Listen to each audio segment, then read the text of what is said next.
क्या आपने भी ईश्वर के साथ अपना रिश्ता बना रखा है? आप भी ठाकुर जी को दोस्त बोलते हैं, भाई बोलते हैं, लड्डू गोपाल को पुत्र बोलते हैं, हर साल राखी बांधते हैं, प्रेम करते हैं। क्या आप वो रिश्ता निभाते भी हैं? और यदि निभाते हैं तो ईश्वर तो हर रिश्ता निभाते हैं। एक सुंदर प्रसंग आपको सुनाता हूं, ध्यान से सुनिएगा। हरे कृष्ण दोस्तों, एक संत थे, शुक्र ताल से अपने शिष्यों के साथ चले राधा रानी से मिलने, उनके महल की तरफ, बरसाना की तरफ। बड़ा प्रेम करते थे ठाकुर जी को, अनन्य भक्त थे, प्रेमी थे। राधा और कृष्ण से इतना प्रेम करते थे कि ठाकुर जी को अपना भाई बोलते थे छोटा भाई है मेरा। उतना ही लाड भी करते थे, उतना ही प्यार भी करते थे, प्रेम से भोग लगाते थे, प्रेम से पूजा करते थे, हक से कहते थे छोटा भाई है मेरा, इस दुनिया का मालिक छोटा भाई है मेरा, हमेशा हक से कहते थे। तो बरसाना चले गए अपने शिष्यों के साथ। जब बरसाना पहुंचे तो राधा रानी के महल तक पहुंचने के लिए बहुत सारी सीढ़ियां चढ़नी पड़ती। अपने शिष्यों के साथ सीढ़ियां चढ़े, सीढ़ियां चढ़कर ऊपर पहुंचे। ऊपर जाकर एक अटारी पर बैठ गए।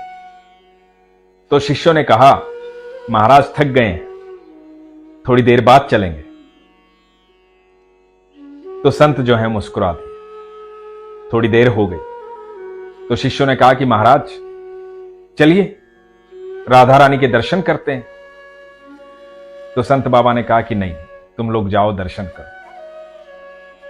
तो शिष्यों ने कहा क्या हुआ, थक गए आप? तो फिर मुस्कुरा दिए। तो शिष्यों ने कहा कि इतनी ऊपर आए हैं, चलिए फिर भीड़ हो जाएगी, दर्शन कर लेते हैं। तो संत बाबा ने कहा कि नहीं, तुम लोग जाओ, दर्शन कर लो, मैं यहीं बैठा हूं, तुम दर्शन करके आओ। तो शिष्यों ने कहा महाराज इतने दिल से आप आए हो, इतनी सीढ़ियां चढ़कर आए हो, अब यहां आकर बैठ गए हो, क्यों नहीं अंदर आना चाह रहे? तो संत महाराज ने कहा, ठाकुर छोटा भाई है मेरा और राधा रानी बहू है हमारी, तो इस नाते जेठ हुआ ना मैं, तो मैं अंदर कैसे जाऊंगा?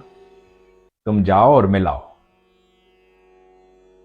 शिष्यों को थोड़ा सा अजीब लगा, लेकिन वो जानते थे कि महाराज ठाकुर जी से कितना प्यार करते हैं, किस तरह से रिश्ता निभाते हैं। शिष्य अंदर दर्शन करने के लिए चले गए। अब बाहर अटारी पर बैठे हैं संत बाबा और देख रहे हैं दूर दूर तक बरसाने को, राधा रानी के महल को देख रहे हैं। मन ही मन बड़े प्रसन्न है, मन ही मन बातें कर रहे हैं, वाह ठाकुर क्या ससुराल है, बहुत बड़ी ससुराल है, राधा रानी है, इतना बड़ा महल है, सारा बरसाना दिखता है। बड़े खुश हैं इस बात से कि मेरे छोटे भाई की ससुराल जो है ना अद्भुत है। लोगों की भीड़ लगी हुई है, लोग मिलने आ रहे हैं राधा रानी से, दर्शन कर, सीढ़ियां चढ़ चढ़ के। मन प्रसन्न है देख करके कि कितने सारे लोग मेरी बहू से मिलने आ रहे हैं, कितने सारे लोग मेरी बहू के जय जयकार कर रहे हैं, बड़े खुश है, खोए हुए हैं। इतने में एक लाली आती है। लाली आती है, संत बाबा को बोलती है बाबा प्रसाद पाओ, और बहुत सारा प्रसाद संत बाबा को देती। संत बाबा प्रसाद लेते हैं, लाली चली जाती। बड़े खुश होते हैं, प्रसन्न होते हैं कि वाह, मैं तो बाहर अटारी पर बैठा हूं और प्रसाद आ गया, भूख भी लगी। प्रसाद ग्रहण करते हैं, खुश हैं, प्रसन्न हैं, आत्मा प्रसन्न हो गई है उनकी। बड़ा गर्व महसूस हो रहा है, ठाकुर जी को सच में छोटा भाई मानते हैं, इसलिए बड़ा अच्छा लग रहा है कि भाई की ससुराल आया हूं, भोजन भी प्राप्त हो गया है, अच्छा लग रहा है। इतने में शिष्य आते हैं अंदर से। शिष्य आते हैं, शिष्यों के आते ही महाराज बोलते हैं कि अरे इतना प्रसाद क्यों भेज दिया, बहुत सारा था, पेट पूजा हो गई है, आनंद आ गया, आनंद आ गया। तो शिष्यों ने कहा महाराज कौन सा प्रसाद, कैसा प्रसाद, हमने तो कोई प्रसाद नहीं भेजा। तो संत बाबा बोले, एक लाली आई थी, ढेर सारा प्रसाद देकर गई, स्वादिष्ट भोजन, गुलाबी रंग का घाघरा चोली पहना था, पीले रंग की चुनरी थी। मैं तो यहीं बैठा हूं, यहीं भोजन दे गई, अभी अभी भोजन किया, आनंद आ गया, ठंडी हवा चल रही है, यहां से पूरा बरसाना दिख रहा है। शिष्य सुनकर हैरान हो गए। शिष्यों ने बोला, महाराज, जिस पोशाक की आप बात कर रहे हो वो पोशाक तो आज राधा रानी ने पहनी है, हम अंदर दर्शन करके आ रहे हैं, राधा रानी ने यही पोशाक पहनी है, तो राधा रानी आपसे मिलने आई थी। संत मुस्कुरा दिए, बोले, वही तो मैं सोचूं, लाली ने घूंघट कर रखा था, मेरी बहू आई थी भोजन देने, इससे बड़े आनंद की बात क्या होगी। शिष्य सोच में पड़ गए। हम तो अंदर गए, दर्शन किए, महाराज तो बाहर बैठे हैं, 56 भोग बाहर ही आ गया। ये प्रेम है रिश्ते का, ये भाव है रिश्ते का। लेकिन ये भाव कब आता है? जब उसे आप सच्चा मान लेते हैं। ईश्वर है, आपके आसपास है, हर समय है, लेकिन कैसे दिखेगा, कैसे बताएगा कि मैं हूं? जब आपका भाव सच्चा होगा, आपका विश्वास होगा। क्योंकि मैं हमेशा आपको बोलता हूं कि विश्वास ही वो नेत्र हैं जो आपको ईश्वर के दर्शन करवाएंगे, विश्वास ही वो नेत्र हैं जो आपको ईश्वर से मिलवाएंगे। आप जब भी ईश्वर से रिश्ता रखते हैं तो सिर्फ मानिए मत, उसे निभाइए। चाहे आप उन्हें पुत्र माने, भाई माने, दोस्त माने, कुछ भी माने, वो जीवंत है, आपके आसपास है।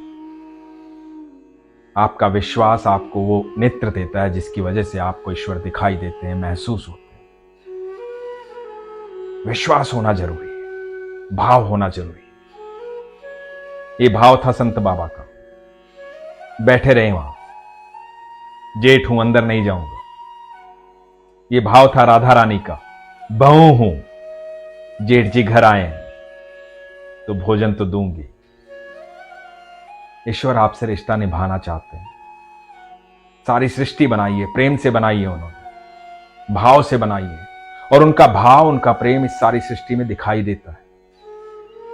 जब गौर से आप इस सृष्टि को देखेंगे, अपने आसपास के वातावरण को देखेंगे, गौर से आप अपने आप को भी आईने में देखेंगे, तो आपको आभास होगा कि आप कितनी अद्भुत रचना है ईश्वर की। तो हमेशा भाव सच्चा रखिए। इस बात को आप ध्यान से सुनिए कि ईश्वर ने आपको मां की कोख दी, पिता दिए, दादा दादी दिए, चाचा चाची दिए, बहन भाई दिए। एक घर पहले ईश्वर ने आपके लिए चुना।